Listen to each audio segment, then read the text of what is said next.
Entah ini by skenario oleh lawan atau memang benar seperti itu kan Ada yang merobek-robek, ada yang mencuri, bahkan ditulis open BO begitu. Ya.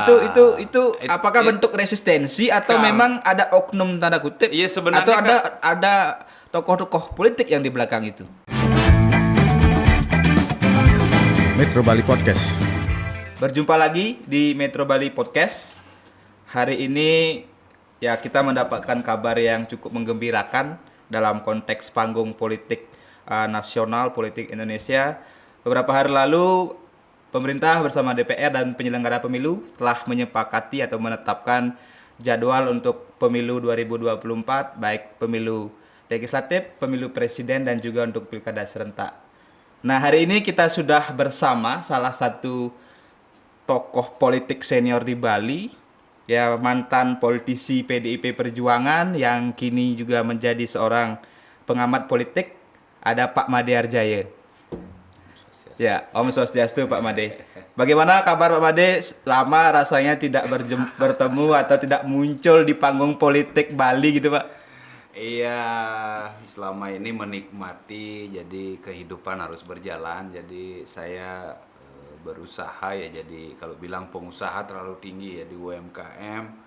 Kemudian ini pakai apa namanya udang sama kostum sekarang ini udah 7 tahun ya. Itu udang polengnya masih Pak De? Iya masih. Ya, saya ingat betul 2014 ya ketika Pak Made menjadi calon DPD RI. Ya, udang poleng itu sangat dikenal di masyarakat Bali. Mungkin sedikit Pak Dik kita flashback saja bahwa Pak Made Harjaya ini seperti saya sampaikan di awal adalah seorang mantan politisi PDIP Perjuangan, kader Banteng Tulen gitu. Kemudian beliau satu periode di DPRD Denpasar periode 1999 sampai 2004. Kemudian naik kelas beliau ke DPRD Bali periode 2004-2009 dan untuk periode kedua di DPRD Bali 2009-2014. Nah, selanjutnya beliau pernah juga menjadi calon anggota DPD RI 2014 waktu itu pemilu. Kemudian setahun berselang ya tarung menjadi calon wali kota Denpasar pada Pilwali atau Pilkada Kota Denpasar 2015. Tapi 2 kali Pak De. Mungkin sebelum kita ke isu ke bicara soal pemilu, tapi sedikit saya ingin menggali dari Pak De gitu. Karena selama ini kan ada orang nganggap Made Harjaya itu pensiun dari politik setelah 2 kali tanda kutip gagal. Pertama gagal di DPD RI, kedua gagal di wali kota. Benar-benar pensiun Pak De? Apa menghilang? Bukan. Atau mungkin 2024 mau tarung lagi begitu? Iya, kalau saya terjun di politik itu pertama ya mungkin turun-temurun lah dari bapak lah, dari kakek, kemudian bapak, kemudian dalam politik itu prinsipnya tidak ada gagal. Saya klarifikasi, tidak ada gagal. Ada kesuksesan yang tertunda. Di jalan lurus kita bisa disalib, di jalan pengkolan kan belum tentu jalannya mulus terus. Mulus terus. Kan bisa bergelombang. Pada saat jalan rusak mungkin kita ahlinya di jalan rusak. Kan itu. Tapi cuman pola politik yang saya anut ini adalah selalu merasa menang. Selalu merasa menang. Iya, saya tidak belajar menang, tapi saya belajar kalah karena saya selalu merasa menang. Nah, yang pertama di DPD saya tahu betul bahwa di PDI tidak mungkin kan saya dicalonkan karena ada Pak Cokrat semuanya, ada Pak Urip semua dan kalaupun bersaing di DPR RI itu ya kita berhitung. Apa memang dihabisi? Ya salah satunya mungkin salah satunya. Ya masyarakat bisa menilai kan salah satunya iya. Tapi cuman berikutnya di wali kota, nah itu kan ada satu sisi yang sangat sensitif pada waktu itu kalau calon tunggal. Ya benar. Itu seperti Badung kemarin ya calon tunggal. Ya kalau calon tunggal kan tidak boleh. Ya. Jadi PDI Perjuangan tidak punya wali kota. Iya, saya maju. Bukan korban loh maju. Tapi cuman dalam politik kan hitungan menang. Tapi itu benar maju Pak De, bukan boneka ya? Maju betul.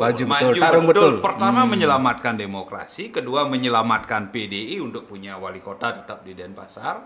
Karena kan dihabisi oleh partai-partai lain ya, mohon maaf dari lawan politik, begitu yang lainnya mundur kan tinggal PDI satu, ya tidak bisa. Jadi saya maju dan didukung oleh partai-partai yang melawan PDI kan itu. Nah, maksudnya saya selalu pakai baju merah, saya bilang saya kader PDI. Nah, itu. Jadi tidak pernah keluar dari PDIP, Tidak pernah. Jadi saya tidak pernah. Kalau mungkin ada yang ingin mengeluarkan, banyak orang yang ingin mengeluarkan. Tapi saya tidak pernah keluar, ideologi saya di sana, saya membangun di sana dari leluhur saya membangun nasionalisme dari PNI kemudian PDI, saya tidak akan pernah. Dalam buku saya apa kata mereka kemudian Made Arjaya Nyawa Bali, saya sampaikan agama saya yang kedua itu PDI. PDIP. Kenapa PDI dalam artian organisasinya ini yang saya dukung. Oknumnya ya kan belum tentu semua mengikuti arah ideologi partai, kan ada saja yang hanya ingin kekuasaan walaupun politik itu kekuasaan. Itu. Kemudian penyelamatan demokrasi itu PDI itu kan Partai Demokrasi Indonesia. Ya. Kemudian saya melihat kurang demokratisnya. Kenapa tidak ada pengajuan calon dan lain sebagainya, begitu saja diputuskan Gus Rai kan. Nah, kenapa tidak diberikan kesempatan kader-kader yang lain untuk ya ikut meramaikan lah. Oke. Biar demokrasi itu kelihatan. Nah, kemudian salah satunya itu perjuangan saya ya koreksi internal lah untuk PDI bahwa ya kita Partai Demokrasi kemudian memperjuangkan reformasi, kemudian jadi harus sejalan gitu ya dengan ya nama partainya, dengan spirit dan dengan spirit, implementasinya dengan implementasi. Nah, implementasinya tidak jalan ya kita wajib untuk itu. Tapi mengesampingkan karena kekuasaan itu sudah dari atas. Dari beliau gitu loh. Ya. Berarti 2015 ya secara formal di panggung politik menjadi calon. Setelah itu ada yang menganggap seolah-olah Pak Made Arjaya ini tenggelam. Tapi tadi kan Pak D katakan sudah bantah tidak ada yang pensiun. Nah, berarti ketika Pak D tidak pensiun, berarti terus mengikuti dong perkembangan politik nasional maupun Bali. Nah, sekarang kan yang baru hangat ini adalah ditetapkannya jadwal pemilu 2024. Kemudian untuk pemilu presiden dan pemilu legislatif pada 14 Februari 2024. Kemudian untuk pilkada serentak nasional itu 27 November 2024. Hari Senin kemarin sudah ditetapkan oleh pemerintah bersama DPR dan penyelenggara. Bukan pemilu. ditetapkan, disepakati. Disepakati, sorry. Disepakati, jangan salah. Disepakati. Ya mungkin karena ini biar kita tidak salah paham juga memahami. Ya karena bahasa politik atau bahasa kadang-kadang bersayap juga Pak D. Nah, ini menarik bagi saya dan mungkin juga bagi publik karena beberapa media nasional juga mengangkat headline dengan disepakati jadwal pemilu ini bahwa wacana Jokowi 3 periode atau wacana jabatan Jokowi diperpanjang sampai 2027 sebagaimana wacana sebelumnya santer itu katanya hapus dengan sendirinya atau bubar dengan sendirinya. Nah, analisa Pak D dengan disepakati jadwal ini kemudian ya terkait dengan wacana-wacana yang seperti itu yang muncul di publik yang memang ya tidak asing lagi atau sudah menjadi perbincangan gitu walaupun ada pro kontra.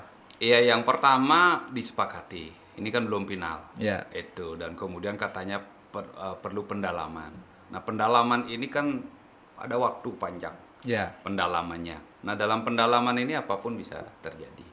Nah, kemudian sekarang baru patokan. Sorry, apapun bisa terjadi maksudnya? Ya, saya masih berpikir terbuka betul bahwa masa jabatan presiden diundur karena situasional ini kan selalu berubah. Alasannya pandemi atau apa? Ada pandemi, ada pengusaha, ada yang lain dan yang paling menonjol itu adalah salah satu menterinya Jokowi ngomong bahwa para pengusaha menginginkan masa jabatan presiden diperpanjang. Situasi kondusif perekonomian karena alasannya. Pertama situasi kondusif perekonomian, artinya kondusif perekonomian bahwa masyarakat kondusif kalau dipimpin oleh Jokowi, kan itu harfiahnya. Ya. Tapi cuman saya selaku pejuang demokrasi, politisi, demokrasi ini harus berjalan. Tok 2024 seperti kesepakatan ini ya memang harus jalan. Tapi saya belum percaya ini bisa jalan. Pasti tanda kutip Pak D masih ragu gitu. Masih dari insting ini masih ragu karena sebelum diputuskan, sebelum jadwal ini berjalan, ini masih jadwal berjalan pun ya anggaplah pemilu 97 itu kan sebenarnya berapa ya 97 2002 baru ada pemilu tapi itu kan dimajukan. Nah sekarang diundur kan posisinya sama. Akan ada dua sisi untuk menggolkan ini, dibuat stabil betul. Jadi mohon maaf Jokowi mampu menstabilkan betul sampai 2002 menjelang 2024, anggaplah sampai 2023 ini, sehingga masyarakat betul-betul real menginginkan Jokowi 3 periode, atau ini diinginkan oleh kelompoknya Jokowi yang merasa aman dengan posisi Pak Jokowi masih menjadi presiden. Itu kan ada dua sisi, keinginan rakyat sama keinginan di sekitar beliau. Tapi kalau Pak Jokowi selaku kader PDI Perjuangan dimunculkan oleh PDI Perjuangan, komitmen PDI Perjuangan terhadap demokrasi pasti mentok sampai 2024. Nah sekarang yang tegas pemilu 2024 kan baru PDI Perjuangan, yang lain kan masih ngambang. Ya. Baru PDI Perjuangan dengan Bu Mega langsung berstatement, yang lainnya kan masih ngambang.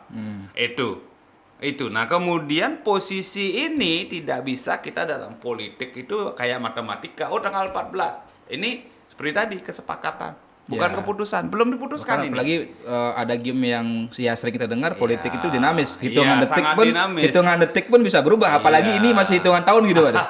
Apakah itu bisa? Apakah seperti itu? Itu bisa ditarik kemana-mana kan, bisa ditarik kemana-mana. Munculnya IKN, kemudian IKN ini akan dibahas habis-habisan. IKN maksudnya ibu kota negara. Ibu kota negara ini ada apa kan? Ibu kota negara ini siapa ada di sana, ini kan menarik. Kemudian warga adatnya akan dikemanakan, kemudian tidak adanya dewan, kemudian undang-undangnya sudah ditetapkan, anggarannya yang masih diperdebatkan kan. Ini banyak hal yang masih. Tapi Jokowi sudah bilang 2024 Agustus sudah di sana akan ada upacara bendera, artinya minimal kantor presiden dan DPR kan sudah harus di sana. Nah itu, tapi situasinya pandemi. Nah ini akan terjadi apa kan kita tidak tahu. Dua yang bisa merubah situasi politik, sangat nyaman betul, atau ada chaos pada menjelang itu, pasti bisa berubah. Itu. Kalau ya kita sebenarnya kan ya kalau masyarakat pada umumnya gitu, atau para elit politik kita, sebenarnya kalau kita bicara secara konstitusionalitas dan secara peraturan perundang-undangan dan jadwal kan memang 2024 harus ada pemilu. Tapi Pak D katakan tadi kan memang ada faktor-faktor misalnya sosial politik, faktor-faktor lain yang bisa saja menjadi trigger bahwa 2024 kemungkinan saja tidak ada pemilu. Nah, dengan kemarin disepakati ini kan seolah-olah publik itu kembali dibuat percaya bahwa 2024 sudah pasti loh ada pemilu karena jadwalnya sudah disepakati. Menurut Pak Made, apakah ini memang ya kita nggak berandai-andai ya, artinya disepakati jadwal ini apakah memang fix untuk ke 2024 atau dalam tadi perjalanannya bisa saja ada hal-hal lain gitu, atau ada skenario lain gitu? Yang jelas saya melihat ini ada skenario lain. Jadi kan begitu itu dimunculkan mundur kan gejolak. Sekarang kan masyarakat seolah-olah masyarakat gejolak, tapi pengusaha kan enggak. Tidak. Nah, pengusaha sebagian besar menguasai masyarakat kan, itu bukan DPR yang menguasai masyarakat, tapi pengusaha menguasai masyarakat karena pengusaha itu yang mampu memberikan gaji kepada masyarakat. Nah, kemudian sekarang kita melihat postur pemerintahan atau koalisi sama oposisi. Oposisinya kan sangat kecil. Hanya dua mau partai. Dibelokkan kemana ini oleh penguasa, dalam artian ini pemerintahan Jokowi bisa. Nah, untuk meredam kemarin munculnya bahasa 3 periode, ribut dan susah karena harus mengamandemen Undang-Undang Dasar. Kemudian disempitkan lagi. Perpanjangan sampai 2020. Nah, kemudian gejolak dikit. Gejolak dikit. Dihitung waktu 2024 dari 2021 muncul kemarin kan panjang. Takut dan pandemi juga. Nah, akhirnya dieliminir dengan kesepakatan ini untuk meredam perpanjangan ini, bahwa yang ngomong perpanjangan ini adalah hoak. Padahal yang ngomong perpanjangan ini adalah kelompok pemerintah. Paham enggak? Itu yang terjadi. Artinya ada apa ya? Ini hanya pengalihan isu untuk meninabobokan dulu, tapi sambil mencari strategi bagaimana caranya. Karena kalau perpanjangan pribadi happy, DPR happy, kemudian DPR sampai DPRD kota happy. Perpanjangan itu maksudnya pribadi happy, berarti kan kalau memang perpanjangan kan tidak bisa hanya presiden saja diperpanjang. Kan apakah seperti itu? Apakah sampai ke DPR, DPRD, kan ada pemilu, kan? kepala daerah juga? Perpanjangan, kepala kan daerah juga. Pemilunya yang diundur. Nah, kepala daerah kan tinggal PLT. Nah, tinggal dibuatkan perpu atau perpres bahwa gubernur terpilih yang sebelumnya ini yang notabene gubernur yang ada sekarang karena itu perpanjangan bisa di PLT-kan menjadi gubernur sampai pemilu berikutnya. Kan bisa saja dalam politik itu kan semua aturan dibuat oleh manusia yang punya kepentingan. Ya karena mohon maaf ya bahasanya kan politik itu kesepakatan. Politik kan dalam kutip bukan kitab suci yang bisa direvisi begitu.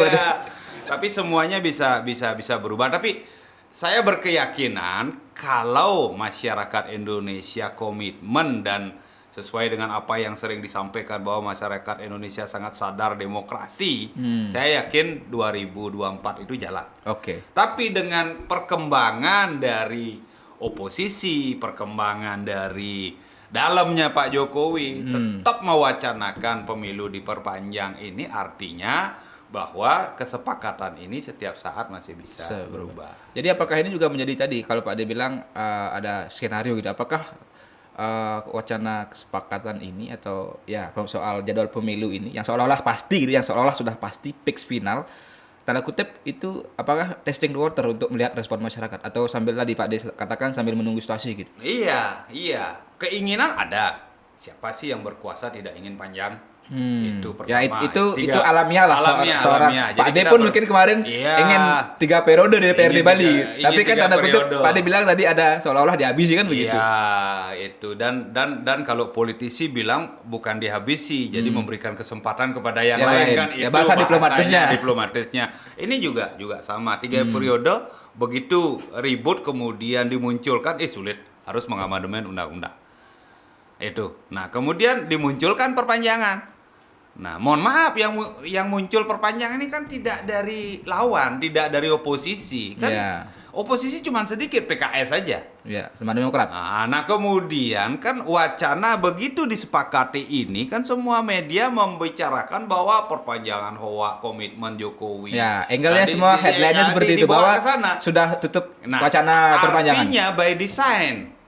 Apakah ini by design? Nah, kan by design. Mana sih politik tidak by design kan? Nah, ini kan by design bahwa seolah-olah memunculkan itu.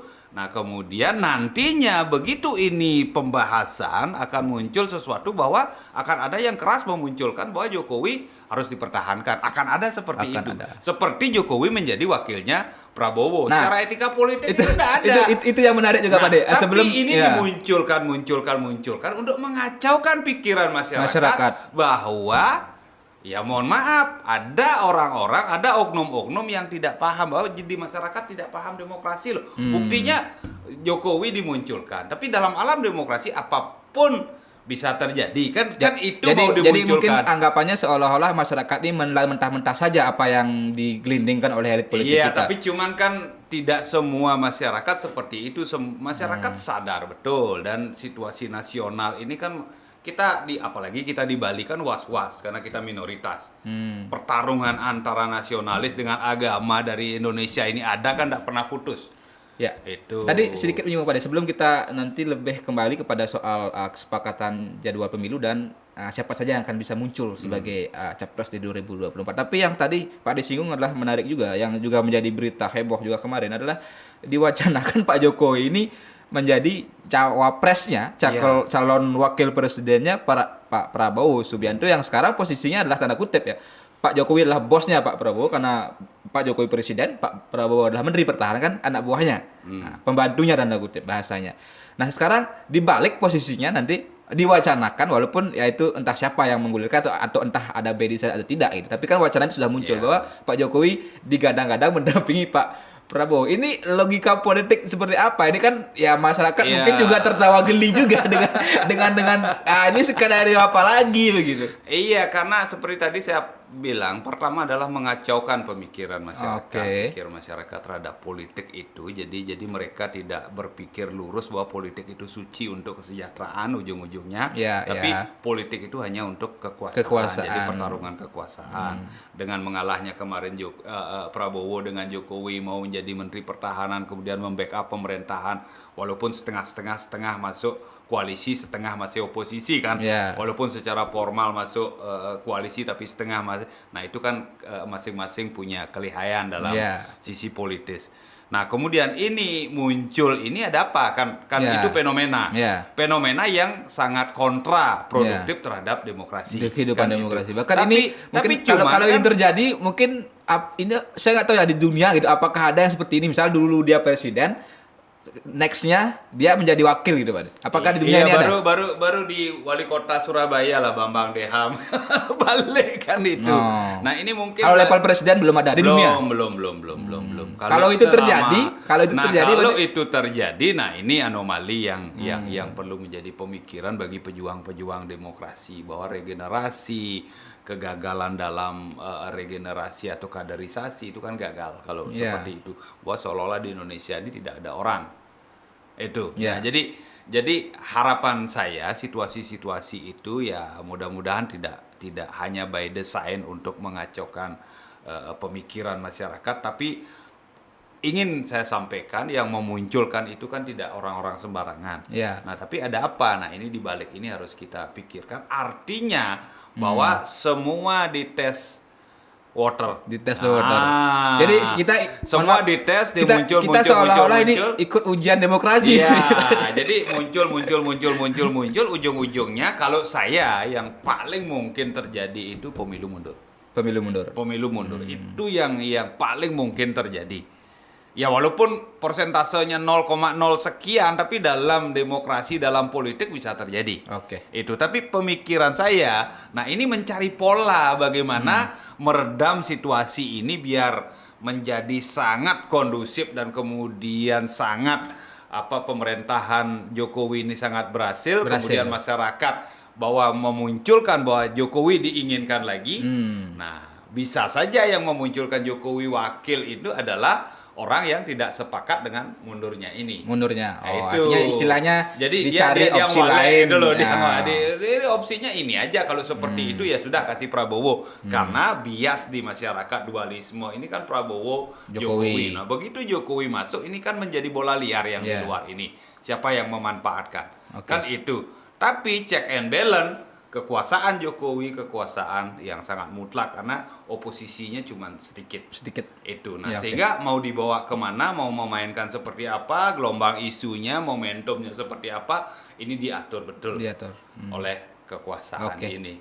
Ya, tapi apapun itu Pak Deh, tentu saya yakin masyarakat semua, kita yang di Bali, ya seluruh segenap anak bangsa di Indonesia tentu berharap 2024 ada pemilu gitu. Karena itulah ya seperti kita sebut sebagai sebuah pesta demokrasi. Itulah ajang kita atau wahana kita untuk memunculkan calon-calon pemimpin kita atau memilih pemimpin-pemimpin kita, termasuk dalam konteks di daerah dan juga dalam konteks wakil rakyat kita.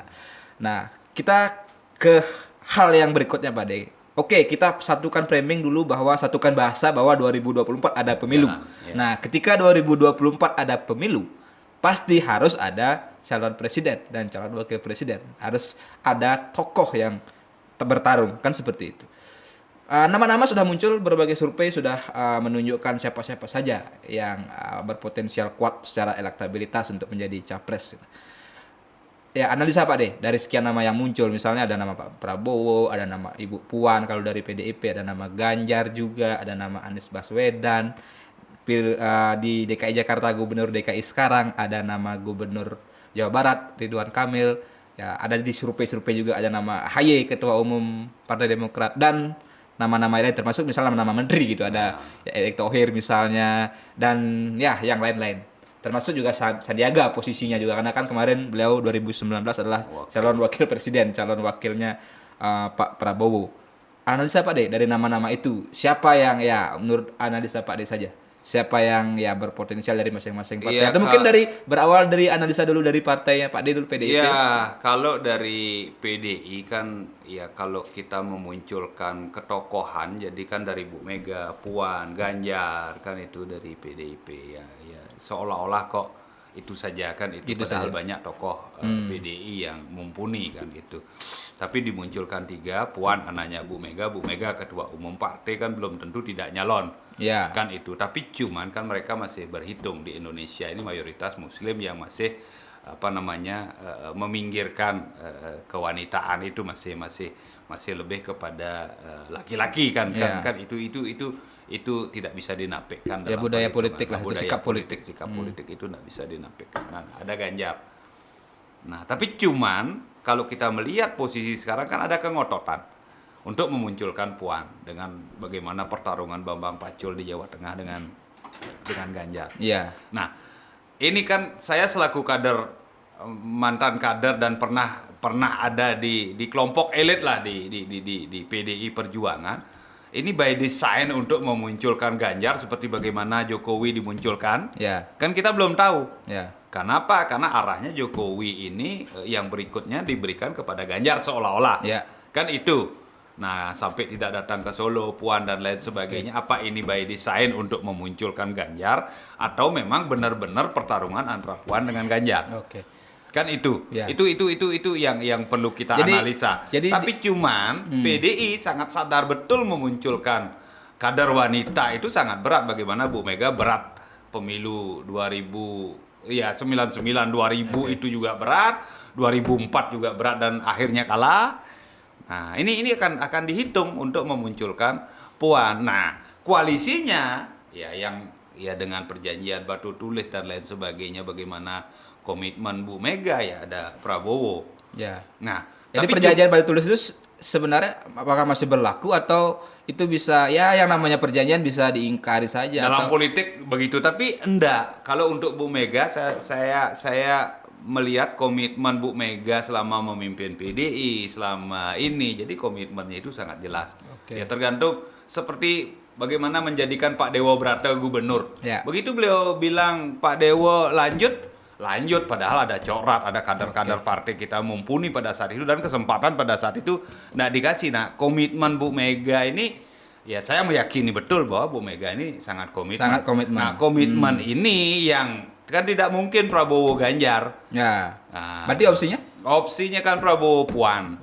Itu. Nah, kemudian sekarang ini dikerucutkan apa bisa diterima di masyarakat. Kan dimunculkan ya bagaimana cooling down-nya Prabowo, bagaimana gencarnya untuk Puan. Ya tapi polanya dalam posisi pandemi ini untuk Puan ini kelihatan berlebihan, ya bikin baliho. Dengan baliho kemarin. Nah, kan kelihatan berlebihan, kemudian dengan ada beras. yang tidak bertanggung jawab, ada yang merobek-robek, ada yang mencuri, bahkan ditulis open BO begitu. Ya. Itu apakah bentuk resistensi atau memang ada oknum tanda kutip? Iya, sebenarnya atau ada tokoh-tokoh politik yang di belakang itu?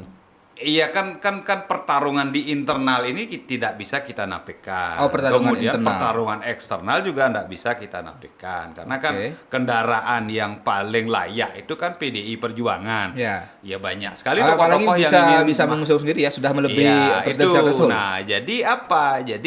Jadi ini dimainkan seolah-olah kelihatan, padahal sebenarnya harus dikaji oleh PDI bagaimana memunculkan Puan, dan saya yakin DPP itu mampu itu. Nah, tapi cuman kan kemarin kebablasan ya. Kemudian setelah baliho kemudian muncul beras.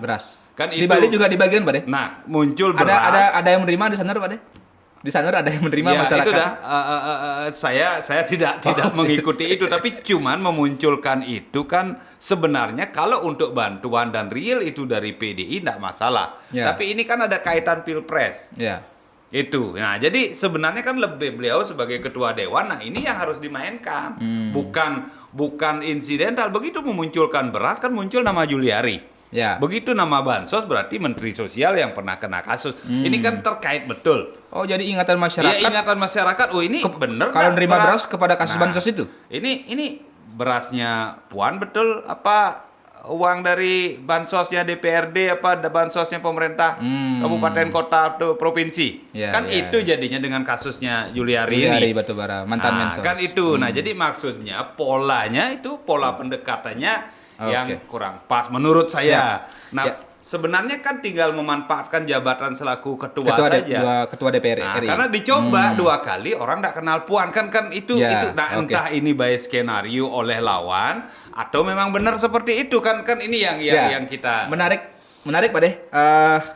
Mungkin kita sedikit Pak De, karena juga kita kita tidak pengen terlalu detail sekali sebenarnya karena ini menarik untuk kita kulik-kulik lagi di next episode atau next segmen. Tapi satu lagi di luar PDIP, ya analisa Pak De dari nama-nama muncul seperti Prabowo kan udah Pak disebut, Ganjar udah Pak disebut, Anies Baswedan, nah yang juga cukup seksi, termasuk juga Gubernur Jawa Barat Ridwan Kamil. Nah, mungkin dua nama ini dulu dianalisa sedikit Pak De. Ya, yang pertama Anies. Anies sudah jelas pasti akan dibawa oleh kelompok kanan, ya dalam artian ya agama sama nasionalis ini kan kelompok agama, entah agama yang nasionalis atau kelompok agama yang fundamentalis ini masuk dalam posisi radarnya Anies. Ya. Dan jadinya pun di DKI kan dari itu. Ya. Dari polarisasi itu jadi Anies. Nah kemudian Anies ini kan bukan orang bodoh, dia orang pintar memainkan peran. Iya, pertama memainkan peran, kemudian bisa merubah-ubah peran. Ya kalau Bu Mega sama Bu Risma kan hanya nangis sama bersujud. Ya. Nah kalau Anies ini kan mampu memainkan peran di segala lini, dan kalau pemain sinetron itu udah masuk ke acting yang kalau dalam politik itu kan itu dibutuhkan. Apalagi posisinya di ibu kota negara. Ya, pertama di ibu kota, tapi terpotong oleh masa jabatan. Iya. Kalau saja masa jabatan sampai 2024 akan sangat tanda kutip sangat berbahaya. Sangat berbahaya, tidak akan terbendung. Nah, ini tapi cuman Anies karena orang pintar ini akan mampu memanfaatkan bahwa tidak menjabat pun dia akan berkolaborasi karena jaringannya jelas. Oke. Itu. Nah, Ridwan Kamil ini mau masuk ke jaringan ini. Karena masuk ke jaringan nasionalis ya, mohon maaf PDI dan lain sebagainya kan enggak. Tapi kan lewat Demokrat. Tapi mau masuk ke jaringan ini karena Demokrat kan juga dekat dengan Anies. Jadi bisa jadi kuda hitam juga kalau Ridwan Kamil ini. Ridwan Kamil ini bisa jadi kuda hitam kalau Formula E ini secara hukum nanti masuk. Oh, bermasalah. Oke. Itu. Jadi hitung-hitungan sana. Nah, hitung-hitungan Ridwan Kamil kan hitungannya mungkin saja informasinya bahwa Formula E ini masuk. Nah, kemudian pinjaman ke apa namanya ke Ancol yang 1,2 T ini kan dimunculkan oleh Pak Ketua. Iya. Sampai menurunkan Bareskrim. Iya. Nah, ini kan berat bagi DKI bagi Anies. Nah, kalau kita bicara jadi ganjalan lah. Nah, ini kan mumpung masih menjabat RK ini, nah memainkan sampai datang ke Bali dan keliling Indonesia kan kita tahu betul. Artinya begitu ini ini muncul alternatif ini karena PDI Gerindra ini harus ada lawan. Nah, harus ada lawan, tapi yang mampu melawan real kedua partai nasionalis ini adalah agama. Ya, muncul itu ya Jawa Baratan muncul. Kan begitu posisinya. Nah, kasus Arteria Dahlan ini kan dimunculkan. Dan ini yang diuntungkan apa? RK. Sekali ya. Kan RK yang dimunculkan. Itu. Nah, kemudian kalau Anies ini kan ya mohon maaf, hitung-hitungan RK ini kan Anies ini terputus sampai 2023 ini. Nah, RK ini memainkan peran. Itu memainkan peran karena yang satu sudah dipegang itu Demokrat sudah kepegang. Dan jadi Demokrat bukan mengajukan AHY? Belum tentu kan. Belum tentu. Jadi dari segi umur dan lain sebagainya, pengalaman, kemudian situasi partai kan lebih enak pegang partai. Oh ya. Itu. Nah, kendaraannya udah RK ini udah pasti bagaimana kedekatan dengan Demokrat. Anies juga dekat dengan Demokrat dekat dengan kelompok kanan. Saya dengar isu-isunya juga tadi Pak D bilang Demokrat kan partai biru. Apakah partai biru yang lain juga bisa saja mengusung atau memberikan dukungan kepada RK? Iya, bisa saja. Kan ini kita enggak tahu. Nasdem sudah. Kan kemarin kan Nasdem yang mencalonkan. Ini kan bisa berlanjut. Ya, bisa berlanjut di nasional. Yang lihai menilai ini kan Nasdem. Yang punya tim untuk situasi, kondisi dan prediksi itu Nasdem. Oh, timnya kuat ya Pak D? Tim, kalau saya melihat dari pencalonan Nasdem pengalaman yang saya lihat di kepala daerah dan di nasional, ini Nasdem yang pertama memunculkan Jokowi juga yang mendukung kan Nasdem. Dia bisa membaca dan memprediksi. Itu maksudnya apa? Maksudnya RK ini tidak tertutup kemungkinan Nasdem, tidak tertutup kemungkinan PAN, tidak tertutup kemungkinan Demokrat, kemudian juga PKS pasti. Kalau Anies kepotong. Ya tapi kalau Anies masih, karena mohon maaf dalam tanda kutip jaringannya ini fokusnya ke Anies, ini RK kan bisa saja jadi wakil. Jadi cawapres. Ah, Bisa saja Pak De kan, ingin mengatakan bisa saja itu misalnya Anies RK. Anies RK. Kemungkinan bisa. Nah, tapi cuman begitu nilai tawarnya tinggi, kemudian Nasdem merancang, kemudian partai-partai di luar PDI Gerindra ini merancang, bisa saja Ganjar RK. Ganjar Anies tidak mungkin. Oke. Itu bisa saja Ganjar RK karena RK ini bisa di mana-mana. RK ini bisa di nasionalis, bisa di agama, di mana saja RK ini bisa. Jadi posisinya istilahnya posisi wena. Iya, karena apa? Karena RK ini kan memposisikan diri sangat netral dari awal, dari wali kota, dari apa kan. Siap. Keluar dari Gerindra kan memposisikan diri sangat netral. Oke.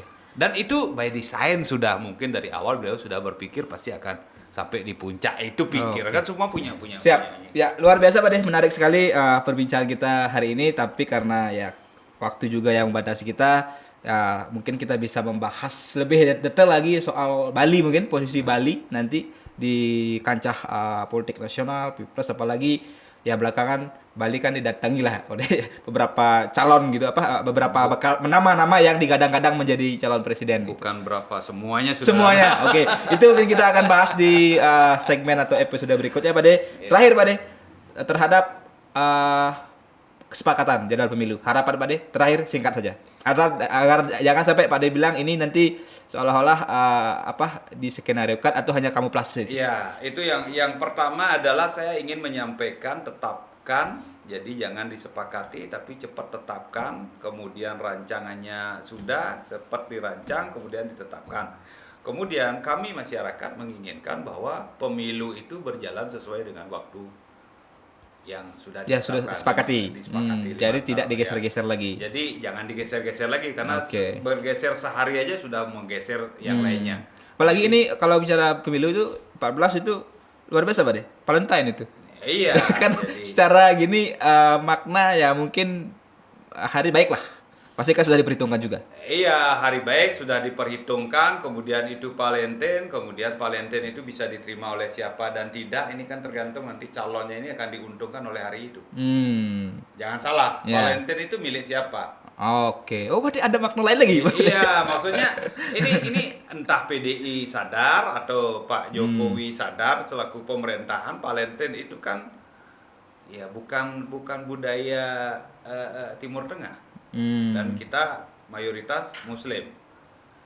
Ya walaupun bisa diterima, tapi ini kan bisa dikapitalisasi nanti untuk kepentingan yang lain. Jadi kayaknya tanggal 14 ini bisa berubah. Bisa berubah. Tapi cuman harapan saya jangan berubah. Kita tidak berhitung untung ruginya, tapi pemilu ini jalan tepat waktu. Dan demokrasi kita tetap hidup, sehat kan begitu Pak. Sehat. Oke, terima kasih Pak Made Arjaya, mantan politisi PDIP Perjuangan, seorang pengamat politik yang beliau mengatakan tidak pernah pensiun dari politik. Ya semoga tidak pernah pensiun Pak De. Semoga bisa lebih mewarnai hiruk pikuk panggung politik Bali maupun juga nasional. Terima kasih Pak De, sehat selalu. Om Santi. Metro Bali Podcast.